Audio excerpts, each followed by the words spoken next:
अर्चना ने बर्फ गोला बना कर दिया। उस आदमी ने अपने हाथों में लिया और आधा बर्फ गोला पिघल गया। ये क्या दीदी, ये तो हाथ में लेते ही पिघल गया, बर्फ से पानी हो गया। वो तो होगा ही सर, गर्मी में इंसान पिघल जा रहा है और ये तो बर्फ है। इसी तरह अर्चना की अच्छी खासी कमाई हो रही थी, लेकिन एक दिन अचानक से एक बस ड्राइवर ने अपना कंट्रोल खो दिया और बस अर्चना पर चढ़ गई।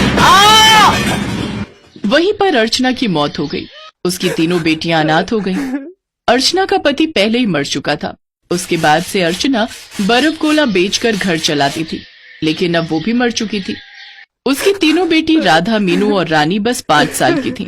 उन्हें यकीन ही नहीं हो रहा था कि इस दुनिया में अब उनका ख्याल रखने वाला और कोई नहीं है। अर्चना का अंतिम संस्कार हो गया। कुछ दिन बीत गए, लेकिन धीरे धीरे घर के सारे पैसे खत्म हो रहे थे और बाहर गर्मी बढ़ रही थी। दीदी, मुझे बहुत गर्मी लग रही है, पंखा चला दो ना। पंखा नहीं चल सकता बहन, हमारे पास बिल भरने के पैसे नहीं है। तो फिर कुछ खिला दो ना दीदी, भूख भी लग रही है। खाना भी नहीं है बहन, पैसे खत्म हो गए हैं। माँ हमारे लिए कितना कुछ बनाती, हमेशा ख्याल रखती। माँ कहाँ चली गई दीदी? माँ अब इस दुनिया में नहीं है बहन, अब जो करना है हमें ही करना है। लेकिन हम क्या करेंगे दीदी, हमें काम कौन देगा? हम तो छोटे हैं। हम भी माँ की तरह बर्फ गोला बेचेंगे, लेकिन उसके लिए भी तो पैसे चाहिए। वो पैसे कहाँ से आएंगे? हम भीख मांगेंगे। चल बहन, अब भीख मांगने के अलावा हमारे पास और कोई रास्ता नहीं है।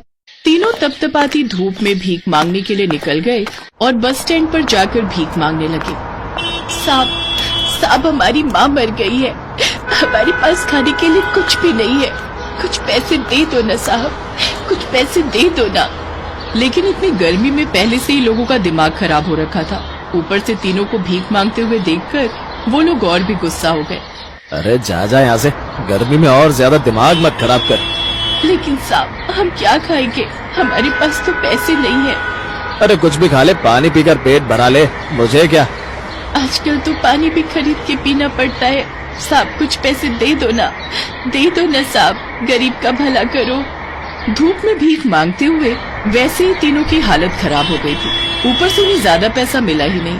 जो भी पैसे मिले वो रात के खाने में ही खर्च हो गए। उन पैसों से कुछ बचा के बर्फ गोला की मशीन खरीदना नामुमकिन था।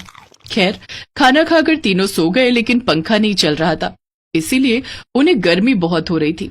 और गर्मी के कारण सबसे ज्यादा रानी भुगत रही थी, क्योंकि वही सबसे छोटी थी। वो पसीना पसीना हो रही थी और नींद में रानी ने एक सपना देखा। उसने देखा कि उसकी मरी हुई माँ ने उन लोगों के लिए एक बर्फ का शहर बनाया है।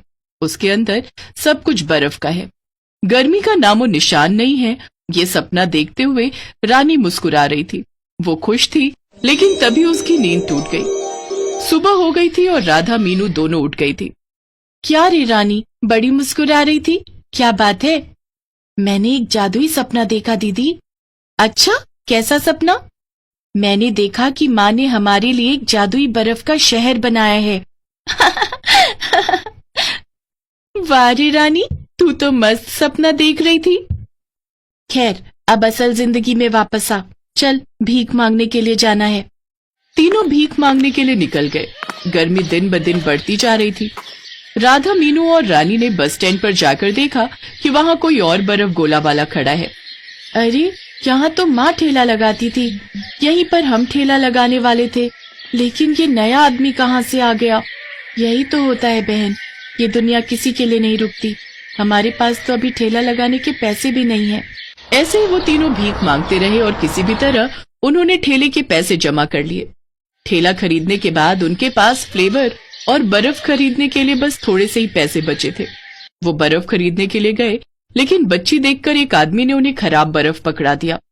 ये ले जाओ, मस्त फर्स्ट क्लास बर्फ है। बस स्टैंड पर ही उन्होंने ठेला लगा लिया। एक आदमी बर्फ गोला लेने आया और बर्फ गोला से पहली चुस्की लेते ही उसका मुंह बन गया। अरे ये क्या, ये तो खराब बर्फ है, इसमें से मछली की बदबू आ रही है। खराब चीजें बेचकर पैसे कमाने की कोशिश कर